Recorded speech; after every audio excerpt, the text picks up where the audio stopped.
Hi everybody, it's OG. I'm back.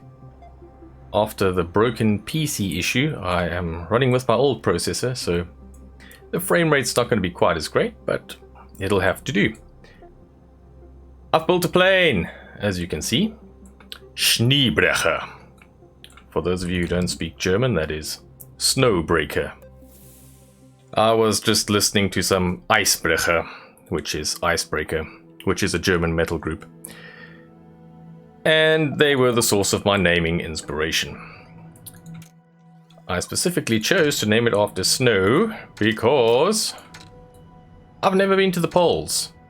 I almost got there in my little Cirrus Vision jet, which I built recently. If you haven't watched that video, what is wrong with you? Watch it now. But I want to go there properly. And so I built a jet to do just that. And it was terrible.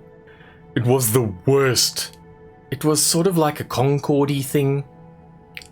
You know, with nice big wings so it could cruise and save fuel and go fast and far. But the wings were inverted in terms of control. I don't know why. Up was down, down was up. So I re-inverted them on the settings, and then that was okay, but then roll left was roll right and vice versa. So I un-re-inverted them. Yes, un-re-inverted. How's that for confusing? And that didn't help. That didn't help at all, because then down was up and up was down again. But I flew it like that because then at least the roll made sense and I was less likely to mess up the up and down. But the engines had thrust vectoring, so they still went the right way when I pressed up and down, and it was just terrible flying like that. I had to fly, I'll show you, like this, with the wing, you change this deploy angle thing. That's how I was flying the plane, adjusting deploy angle all the time, while holding the down key constantly in order to make the plane go up. Otherwise it would crash downwards. And SAS was a dream. A dream being it was something that wasn't in reality, not as in it worked well. If I turned it on, the thing just shook itself apart. Anyway, enough of that. If I remember in post-production, I'll insert some of the clips of when I finally made it down to the South Pole. Yes, I actually made it in that thing, miraculously, even if I crashed the engines off when I landed. But now let's forget about that, and let's take a look at this one. I've just chest flown it a little bit, just to make sure it can get up. The wings fell off many times, though there are struts. Developers, there is a big problem with things breaking off. In fact, before I go too far, let's turn on the unbreakable joints. Even with unbreakable joints, the wings break off a lot. The wings just seem too flimsy, and as soon as you give a large elevator input, they break off. I know that there is a stress loading limit to wings, but guys, this isn't a physics simulator, it's KSP. We need to have wings that you can do things with, things that push the envelope a little bit. So please, guys, a little bit less of the realism and a bit more of the game. This is Kerbals, not human. Okay, so we are going to the North Pole this time. One problem with this plane is getting it up to speed. These scramjets like to go fast. But to go fast, you've got to get them fast first. And you sit in a sort of a chicken and egg situation. Which came first, the fastness or the going fastness? Fastness. And you can't really get fast because you're not going fast. So we'll see how that plays out. I'm going to time warp everything in 3 times, most of the way. And I will speed it up for you in post-production because it's going to be a painfully long flight. So I will shut up now. And you'll be able to see the footage, and then we will rejoin when we get to the North Pole. And I want to see what it looks like, because the South Pole is mountainous and there's very little space to land. So let's find out.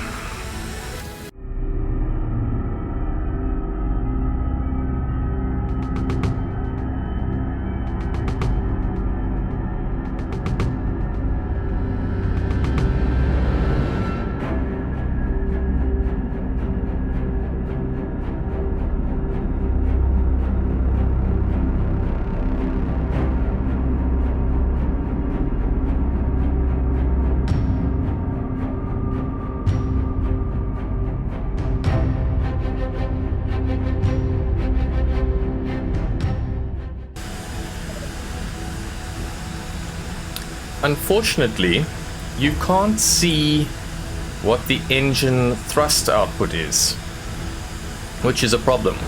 However, you can see the alternator reading, and once you've looked at that for a while, you'll get an idea of what is high and what is low, and that correlates to a thrust output. So 10, for example, is pretty high already. So I know I am making good thrust at this altitude and speed. You can keep an eye on that just as a tip until we get some sort of thrust output which doesn't say nominal at 0.00 kilonewtons. Just a tip.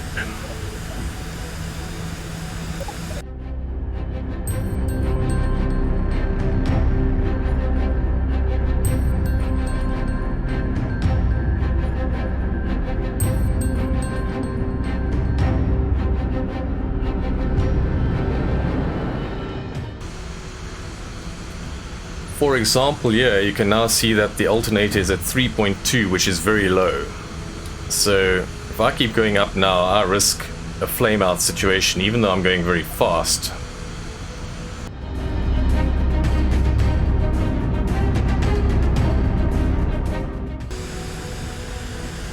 Another tip, if you're doing a long flight like this, where fuel is a concern and you want to cover a lot of distance, try to keep the wings level, because that gives you the most lift. As soon as you've rolled a little bit, you start to lose lift.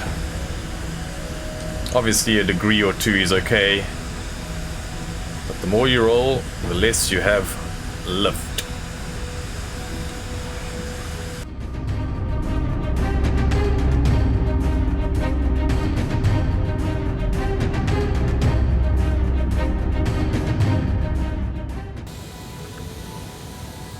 Another tip doing long distance flights at altitude, you're not going to hit the ground, so don't operate in ground view, because that changes every time you fly over a mountain. So use C, because that gives you a consistent level from which to measure altitude.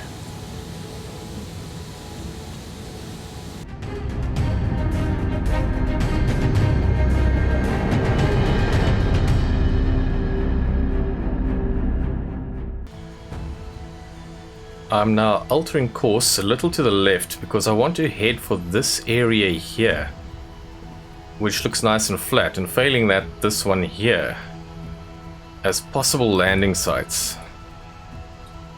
I might just fly over them, but I want to have a look. They look flatter than the rest. We shall see.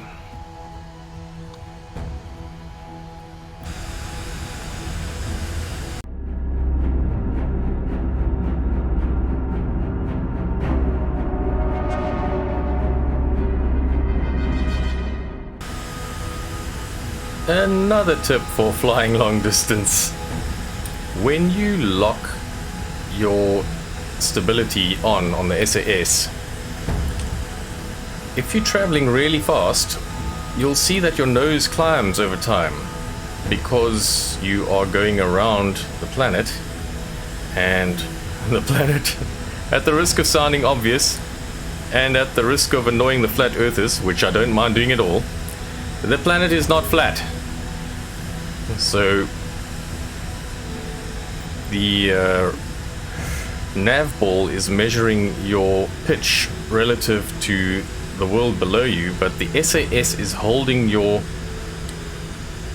pitch in an absolute frame relative to the solar system.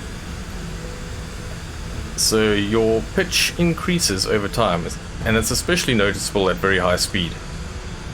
And this 1258 meters a second is very high speed. That is about Mach 4.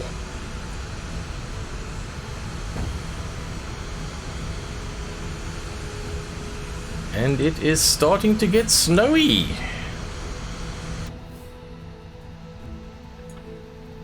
And this area is not as flat as I had hoped. Not even remotely. I would like to try a landing. somewhere.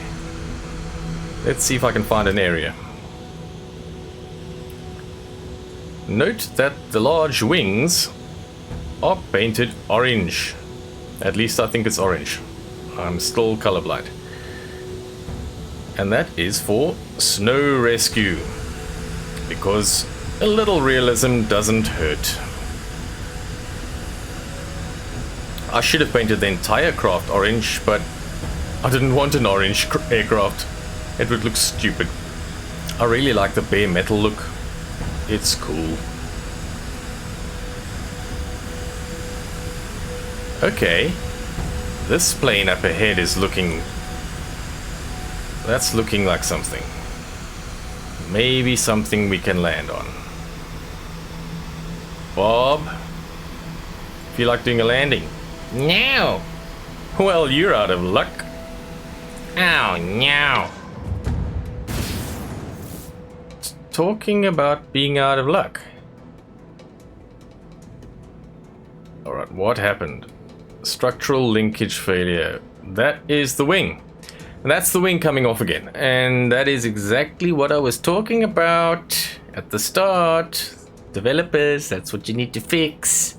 Just a little bit of angle. And you saw what happened there. That was in real time.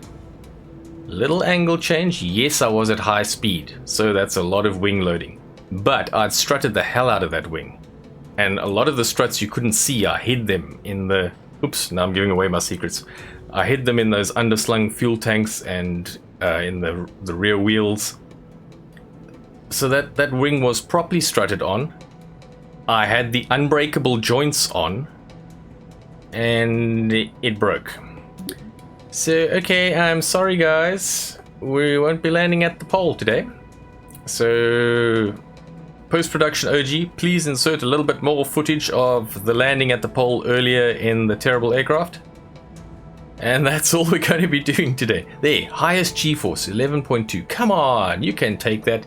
Yes, I know that that's a lot for a normal aircraft, but still.